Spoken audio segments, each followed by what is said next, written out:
بيان إلى الرأي العام. إن نقطة التحول في تاريخ مجتمعنا الذي يعيش اليوم أفضل فترة من تاريخه المليء بالدماء والقتل والاضطهاد والاستعباد كانت عبر المشروع الديمقراطي الداعي لإخوة الشعوب ونشر رسالة العدل والسلام الذي بني على فلسفة استثنائية كان مصدرها قائدا أمميا ومفكرا وفيلسوفا عظيما حارب لأجل جميع الشعوب التواقة للحرية وحماها من كافة أشكال الصهر والإبادة الممنهجة، مما عرضه لمؤامرة كونية تكالبت عليه العديد من الدول التي رأت بأفكاره خطرا على استمرارية وجودها.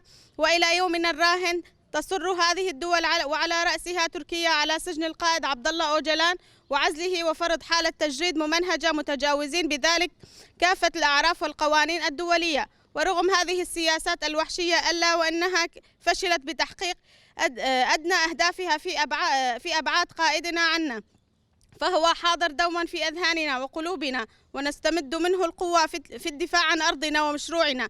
لقد شكل ميلاد القائد ميلادا جديدا لشعوب المنطقة وإيمانا منا برسالة السلام التي حملها القائد عبد الله أوجلان. قمنا كمكتب تجمع نساء زنوبيا في الطبقة وريفها بتنظيم حملة اجتماعات للتعريف بحياة القائد وتقريب شعوب المنطقة من فكره وفلسفته التي سعى من خلال لإعادة بناء مجتمع ديمقراطي إيكولوجي حر ونبذ كافة أشكال الاضطهاد والعنف التي تمارسه الدولة الرأسمالية والاستعمارية على شعوب المنطقة، وطرح أفكاره فيما يخص المرأة والمجتمع وحتى الطبيعة باعتبارها الحاضن الأول للبشرية.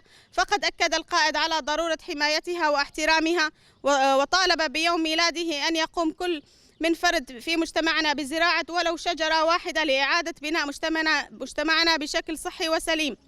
وقد تضمنت هذه الحملة عقد اجتماعات في كل من مدينة الطبقة وريفها، حيث بلغ عدد الاجتماعات في ختام الحملة 28 اجتماعا، وبلغ عدد الحضور 755 من كلا الجنسين. هذه الاجتماعات لقيت تفاعل واضحا واهتماما كبيرا من قبل أهالي المنطقة الذين اعتبروا أنفسهم مدينون للقائد ولأفكاره التي حارب بها لأجل حريتهم وخلاصهم، وأكدوا على تضامنهم وإيمانهم التام بقضية القائد أوجلان وحقه بالتحرر من سجون الاحتلال التركي.